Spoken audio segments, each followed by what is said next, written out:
Bienvenue dans cette analyse profonde sur le séisme qui secoue la Maison-Blanche à seulement 3 mois de la Coupe du Monde 2026. Alors que Kylian Mbappé s'apprête à porter les Bleus contre le Brésil, une révélation fracassante vient entacher son aventure madrilène. Le staff médical du Real Madrid se serait trompé de genou lors de son diagnostic. Entre erreurs médicales hallucinantes, impliquant aussi Eduardo Camavinga, rupture de confiance et accusations de mensonges proférées par Daniel Riolo, le Real Madrid traverse une crise institutionnelle sans précédent. Dans cette vidéo, nous décortiquons 1. Le scandale médical, comment peut-on se tromper de jambes au plus haut niveau 2.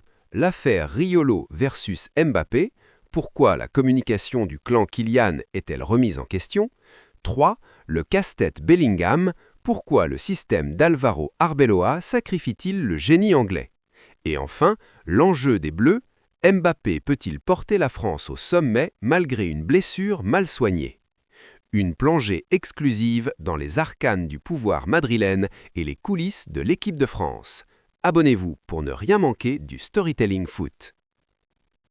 Imaginez un instant, vous êtes le meilleur joueur du monde, vous portez le maillot du plus grand club de l'histoire, le Real Madrid, votre genou vous fait souffrir depuis des mois, vous passez une IRM, vous faites confiance aux meilleurs experts de la planète, et là, le verdict tombe, on s'est trompé de genou. Ce n'est pas une blague de mauvais goût, c'est la réalité brutale qui frappe la Maison-Blanche en ce mois de mars 2026.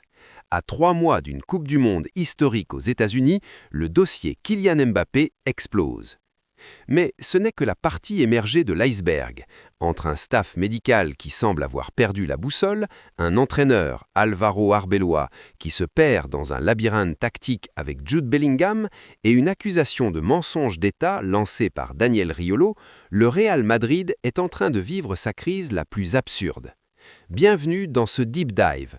On va sortir les scalpels, analyser les radios et surtout comprendre comment l'institution la plus prestigieuse du football mondial a pu commettre des erreurs de débutant qui pourraient coûter la carrière de sa plus grande star. Nous sommes en mars 2026. L'odeur du soufre et de la gloire commence à monter. La Coupe du Monde approche et pour l'équipe de France, l'enjeu est colossal. Le retour d'Ousmane Dembélé, sacré Ballon d'Or, redistribue les cartes. Didier Deschamps, dans son éternelle quête d'équilibre, doit stabiliser un trident offensif qui fait peur à l'Europe entière. Mais au-delà de la tactique, c'est l'état physique du capitaine qui inquiète. Mbappé, c'est 40% de l'audience numérique des Bleus. C'est l'héritier de Jordan, de Woods, une icône Nike dont le contrat se termine cet été. Chaque foulée, chaque grimace est scrutée par les marchés financiers et les fans. Le match contre le Brésil à Boston n'est pas qu'un amical, c'est une répétition générale sous haute tension. On parle de record, on parle de dépasser Olivier Giroud, mais on oublie l'essentiel. Dans quel état réel est le moteur de cette équipe ? La presse espagnole, d'habitude si pro-Madrid, commence à lâcher des bombes. Ce n'est plus seulement une question de football, c'est une question de gestion humaine et médicale. Comment en est-on arrivé à ce point de rupture où le joueur doit lui-même appeler Florentino Pérez pour réclamer un médecin de confiance, en l'occurrence Christophe Baudot, l'ancien du PSG, c'est le signe d'une défiance totale, d'une fracture nette au sein d'un club qui ne se trompe jamais d'habitude. Plongeons dans l'absurde. Les révélations de RMC Sport et de l'équipe font froid dans le dos. Selon ces informations, le staff médical du Real Madrid n'aurait pas seulement commis une erreur, il aurait récidivé. On parle d'une IRM de décembre où les médecins auraient examiné le mauvais genou de Kylian Mbappé. Résultat, le joueur a continué à jouer sous infiltration, forçant sur une articulation déjà endommagée, aggravant son cas pendant 2 mois et demi.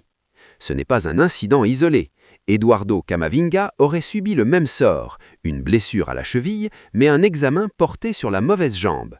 À ce niveau de compétition, où chaque millimètre et chaque seconde de récupération compte, c'est une faute professionnelle grave. Pourquoi le diagnostic fiable n'est-il tombé qu'en mars, grâce au professeur français Saillant ou au docteur Coté ? Parce que le système interne du Real s'est sclérosé. On a privilégié le rendement immédiat sur la santé à long terme. La conséquence est dramatique. Mbappé arrive à la trêve internationale avec un physique de cristal alors que le monde entier l'attend au tournant. Daniel Riolo ne mâche pas ses mots. Il parle d'une stratégie de mensonge délibérée entre le club et le joueur pour ne pas paraître ridicule. Car si le Real admet officiellement s'être trompé de genou pour un joueur à 5 millions d'euros par an, c'est toute la crédibilité de l'institution qui s'effondre. Mais le mal est aussi sur le terrain. Sous la houlette d'Álvaro Arbeloa, le successeur désigné, le Real Madrid cherche son identité. Le cas Jude Bellingham est symptomatique. L'Anglais, qui survolait la Liga il y a 2 saisons avec plus de 20 buts, semble aujourd'hui l'ombre de lui-même. Pourquoi ? Parce qu'il est prisonnier d'un labyrinthe tactique. Arbeloa veut absolument le rapprocher d'Mbappé dans un 4-2-3-1 hybride, mais cela crée des zones de friction insupportables. Bellingham se retrouve à la base du jeu pour compenser les manques défensifs, puis doit sprinter pour être présent dans la surface. Résultat, seulement 6 buts cette saison. Il est épuisé, physiquement et mentalement. La polyvalence de Jude est devenue son pire ennemi. Quand vous avez un joueur qui sait tout faire, vous finissez par lui demander de tout faire en même temps. En sélection, Thomas Tuchel est plus radical. Bellingham est un numéro 10 et rien d'autre. Mais à Madrid, l'équilibre est rompu. L'intégration d'Mbappé avec ses courses spécifiques et son besoin d'espace a forcé Bellingham à se dénaturer. On observe un recul massif de ses expected goals et de ses ballons touchés dans la zone de vérité. C'est le paradoxe du Real 2026, une accumulation de talents qui finit par s'annuler à cause d'une position rigide et d'une gestion physique calamiteuse. Pendant que Madrid pense ses plaies, à Paris, les coulisses sont aussi sombres. L'association Anticor saisit le parquet pour prise illégale d'intérêt contre Nasser Al-Khelaifi. On parle de pression lors des négociations des droits TV de 2024. Le football français est au bord du gouffre financier et les méthodes du Qatar sont remises en question. C'est un combat de titans qui se joue en dehors du rectangle vert. Et au milieu de tout ça, le mercato continue de gronder. Le Barcelone, toujours en quête d'un souffle nouveau, sous la direction de Deco, touche enfin au but pour Bernardo Silva. À 31 ans, le Portugais veut quitter City pour la Catalogne. C'est le vieil rêve de Xavi qui pourrait enfin se réaliser, ironiquement, après le départ de ce dernier. Le Barça cherche à soulager Pedri, à apporter cette touche technique qui manque tant dans les moments Cassia. À l'Atlético, c'est l'heure des adieux. Antoine Griezmann part pour Orlando. C'est la fin d'une ère. Le Petit Prince laisse un vide immense que l'Atlético tente de combler avec des profils comme Kangin Lee ou même le rêve Lautaro Martinez. Le paysage du football européen est en train de muter radicalement et chaque club joue sa survie sur des décisions prises dans l'urgence.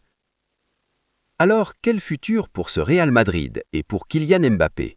Si les accusations de mensonge de Riolo s'avèrent exactes, si le staff médical n'est pas totalement purgé, le club s'expose à un déclin sportif inexorable. On ne gagne pas des Ligues de Champions avec des joueurs dont on ignore la jambe valable. Mbappé joue gros.